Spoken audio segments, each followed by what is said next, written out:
अस्सलाम वालेकुम, मेरा नाम इमरान है और आप देख रहे हैं बिजनेस ऑफ बीके। दोस्तों, आज आपके लिए दोबारा फ्लैश प्रिंटें लाए हैं जो कि हमारे पास शॉर्ट थी, रीस्टॉक हो गई है।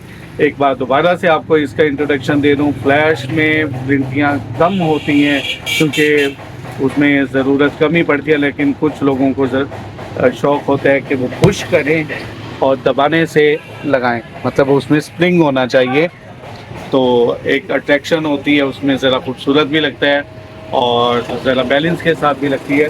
तो हमारे पास ये रीस्टॉक हो गई है 2 साइज़ में।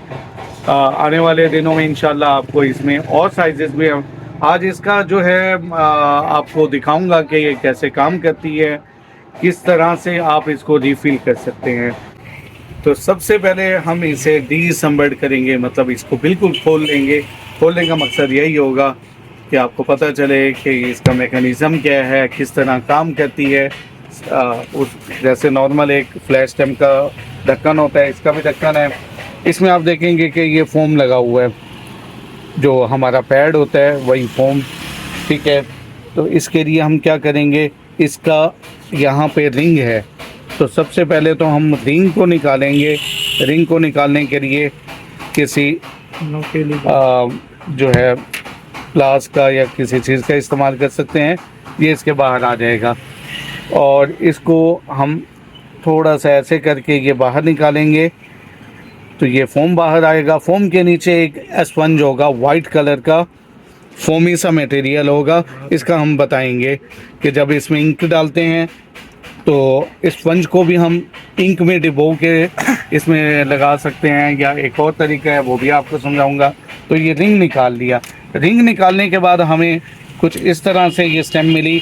इसका ये भी पोर्शन अलग कर सकते हैं, या फिर जो है इसको भी हम अलग कर लेते हैं। इसके अंदर जो ये लगा हुआ है ब्लैक कलर सा, ये भी अलग कर लिया। अब इसको हमने दोबारा से असेंबल करना है। ये स्प्रिंग वैसे ही रहेगा। सबसे पहले हम क्या करेंगे, सबसे पहले हम जो है इसको यहाँ पे इसके साथ फिक्स करेंगे, बल्कि इसको भी बाद में करते हैं। सबसे पहले हम जो है स्टेम को बना लेंगे, इसको बाद में असेंबल करते हैं, ठीक है। तो इसके लिए हमने क्या किया, प्रिंट आउट पहले ले लिया है, इसको हम ज़रा एक तरफ करते हैं। प्रिंट को काट लेंगे।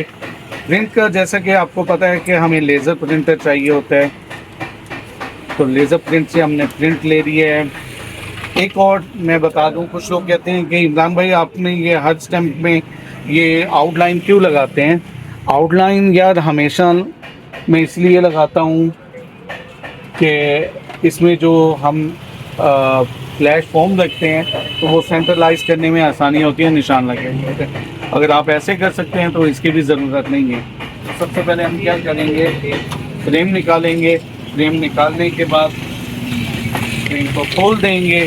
फ्रेम के 2 हिस्से हैं, 2 हिस्सों में सबसे पहले हम ट्रेसिंग पेपर रखेंगे। ट्रेसिंग पेपर के बाद जैसा कि आपको पता है हमने ट्रांसपेरेंट रखना होता है। ट्रांसपेरेंट जो है, एक सेकेंड, ये छोटा है, हम बड़ा वाला निकालते हैं। तो सबसे पहले हम ट्रांसपेरेंट को काट देते हैं। अच्छा, ट्रांसपेरेंट हमेशा आपके प्रिंट से भी थोड़ा सा बड़ा होना चाहिए, और ये फोम का साइज़ जिस पे हमने प्रिंट करना है, जिस पे हमने स्टेम बनानी है, इससे भी बड़ा होना चाहिए। तो मैं यूं रख के बना देता हूँ, थोड़ा सा मुझे आइडिया हो जाएगा कि ये मैंने बड़ा काटा है, ठीक है। अब हमें तरतीब का जैसा कि पता है कि सबसे पहले हम ट्रेसिंग पेपर को सीधा रखते हैं। सीधा रखने के बाद जो है ट्रांसपेरेंट को रख देते हैं। ट्रांसपेरेंट के बाद हमने ये फोम को रख दिया।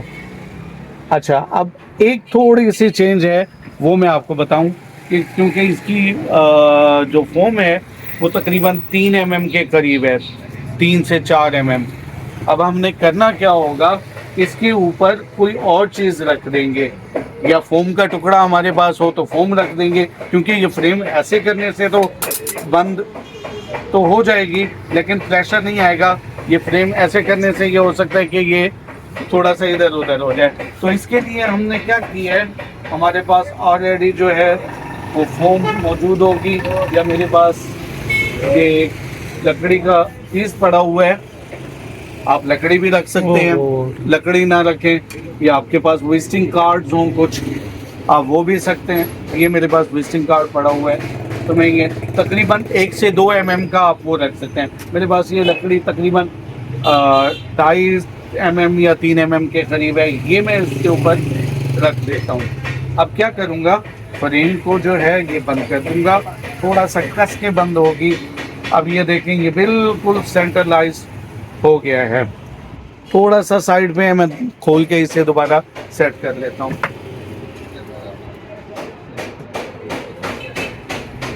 उसी तरह दोबारा से मैं इसको सेट करता हूँ, क्योंकि ये मैंने जो प्लेस किया था वो बिल्कुल सेंट्रलाइज नहीं था।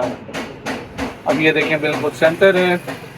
इसके ऊपर मैंने एक और रख दिया, लकड़ी का पीस रख दिया ताकि ये बंद हो। अब हमने देखना है बिल्कुल सेंट्रलाइज है। कैमरा मैन आप दिखाओ, ठीक है। अब लकड़ी का पीस नीचे की तरफ है और ये हमारा ट्रेसिंग ऊपर की तरफ है। अब हमने क्या करना है, इसे फ्लैश लगवा देनी है। ये मशीन के अंदर डाला, मशीन को ऑन किया। आइडियल जो हमारी फ्लैश लाइट होती है वो 360 पे होती है, 360 पे जाके हमने फ्लैश लगा देनी है। तो ये 360 होने वाला है, 350 हो गया और ये 360 हमने फ्लैश लगा दी। मशीन को बंद कर देते हैं। मशीन को बंद कर दिया और मशीन में से हमने स्टेम को निकाल लेंगे, ठीक है। ये लकड़ी का पीस हटा देंगे। उसके बाद जैसा कि आपको पता है ये वापस लगा दिया, ये ट्रेसिंग पेपर उतार दिया, ट्रांसपेरेंट भी उतार दिया। रिज़ल्ट हमारे सामने है। इसकी शाइन दिखाओ, कितनी शाइन के साथ जो है आपको ये प्रिंट मिल रहा है। बहुत लाजवाब सा प्रिंट मिल रहा है, बहुत कमाल का रिज़ल्ट मिल रहा है।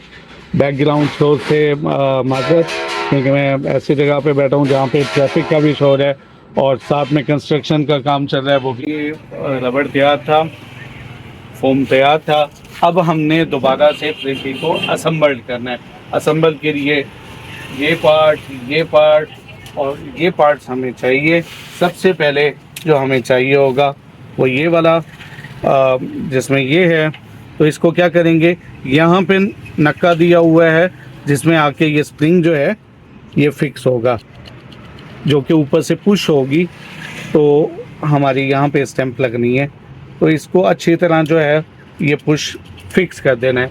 यहाँ से देखेंगे, यहाँ से लॉक, ये लॉक जो है इसमें फंस गए, ठीक है। ये पुश करने वाला मैकेनिज़्म आ गया। अब नेक्स्ट स्टेप जो करना है वो ये करना है, इसके अंदर हमने ये वाला फिक्स करना है। अच्छा, इसको हमने फिक्स इस तरह करना है, ये इस तरह, ठीक है। अब ये देखें ये इस तरह से प्रिंटिंग काम कर रही है। यहाँ पे हम स्पंज को लगाएंगे और उसके बाद ये लगाएंगे फ्रंट से थोड़ी सी, जैसा कि हम रेगुलर स्टेम में इस तरह से इंक डालते हैं वो डालेंगे, और फिर बाद में जो है यहाँ से और यहाँ से हमने इंक डालनी है। तो ये इंक क्या करेगी, इंक पहुँचेगी इस तक, ये यहाँ पे पहुँचनी है स्पंज तक। ये स्पंज जो है बाहर इंक को बाहर निकलने से भी रोकेगी और यहाँ तक पहुँच के फिर इसमें ट्रांसफ़र करेगी। तो ये मैकेनिज़्म है। तो इस इंशाल्लाह अब आपको दिखाते हैं कि इसको कैसे फिक्स करते हैं, फिर आपको अगली मरले में ले चलते हैं। तो ये मैकेनिज़्म आपको समझ आ गया। तो इंक फिल करने से ये फिल टैंक हो गया, और सबसे पहले हम इसको लगा लेते हैं इसके अंदर, ठीक है। जो यहाँ से हम इंक डालेंगे वो नीचे आने से भी रोकेगी और ये स्टोरेज बन जाएगी, जो कि 8-10 हज़ार तक इम्प्रेशन लगा सकते हैं। बल्कि कुछ ज़्यादा इंक डाल लें तो वो शायद 8 से 10 हज़ार की बजाय मेरे ख्याल में 15 हज़ार तक लगा सकते हैं। डिपेंड करता है कि आपको इंक की ज़रूरत कितनी पड़ती है या आप कितनी इंक फिल करते हैं। तो नेक्स्ट स्टेप जो है वो हमने क्या करना है, इसको इसके अंदर, ये देखिए इसके एजेस बने हुए हैं। कुछ लोग कह रहे थे कि इमरान भाई ये तो इंक बाहर आ जाएगी, देखें इसका मैकेनिज़्म, इसका फोम का भी कुछ इस तरह दिया गया है कि ये अच्छी तरह इसके अंदर जो है फिक्स हो जाती है। तो हमने इसको इसी तरह से फिक्स कर देना है। ये बिल्कुल अच्छी तरह फिक्स हो गई। अब इसका आखिरी मरला ये वाला रह गया था ऊपर कवर का, ये कवर भी हमने जो है ये थोड़ा सा ऐसे करके ये लॉक हो गई। अब क्या है ये देखें, ये बिल्कुल पुश करने से लग रही है। लेकिन अब मरला आ गया इंक वाला, तो अब हम इसमें इंक डालेंगे। थोड़ी सी इंक जो है वो हम ऐसे डाल देते हैं और बाकी इंक जो है वो इंक टैंक से जो है कम से कम इसमें मेरे ख्याल में मैं 10 ml 5 से 10 ml इसमें डालूँगा। पहले ये वाली जस्ट करके रख लेते हैं, फिर उसके बाद मैं 5 या 10 ml की पूरी शीशी जो है वो खाली कर दूँगा और तकरीबन इसे कुछ आधे घंटे के लिए छोड़ दूँगा। ये देखिए ये इंक इसमें जज्ब हो गई। जज्ब होने के बाद जैसे ही खुश्क होती है तो हम दूसरी तरफ से इसकी इंक भी डालेंगे। इंक जज्ब हो चुकी है, हमने बाहर से इसकी सफाई कर देनी है बिल्कुल अच्छी तरह। अभी इसका फ्यूल टैंक जो है वो रह गया, वो हमने उसको भी फिल करना है। ये बाहर से अच्छी तरह से साफ़ कर लेते हैं ताकि बाहर से कोई, अक्सर लोग ये सफाई नहीं करते और बाद में कहते हैं कि निशान आ रहे हैं। तो ये हो गया। अब हम इसका ये वाला पोर्शन जो है ये खोल दिया, फ्यूल टैंक वाला। ये हमारे पास पर्पल कलर की इंक पड़ी है जो मैं इसमें डाल देता हूँ।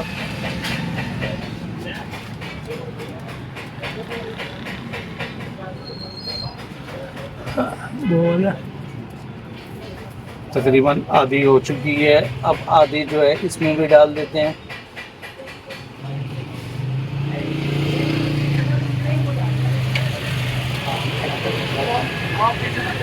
चलें देखिए पूरी 10 ml की मेरे ख्याल में बिल्कुल खाली हो चुकी है। 10 ml की इसमें डाल दी है।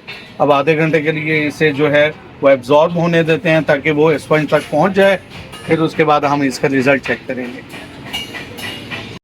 तो तकरीबन 25 मिनट आधा घंटा तकरीबन हो चुके हैं, हमारी ये फिल हो चुकी है। हमने जो है इसको ढक्कन को दोबारा से प्लेस कर देना है। ये लॉक होने की आवाज़ भी आती है, ये लॉक हो चुकी है। अब हमने कागज़ लेना है और कागज़ से पुश करके ये बाहर हल्की हल्की इंक आ रही है, ये 2-4 लगाने के बाद क्लियर हो जाएगी। ये देखिए हल्का हल्का निशान था, जैसा कि मैं लगाता गया तो ये निशान जो है वो क्लियर हो गया। दिखाएं आप और लगाते हैं, उसके बाद ये बिल्कुल साफ़ हो गया। अब तकरीबन आप इससे मेरे ख़्याल में ये देखो ये बिल्कुल क्लियर हो गया।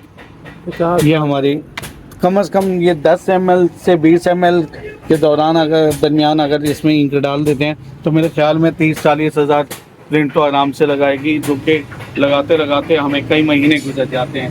तो ये प्रिंट ही है हमारी।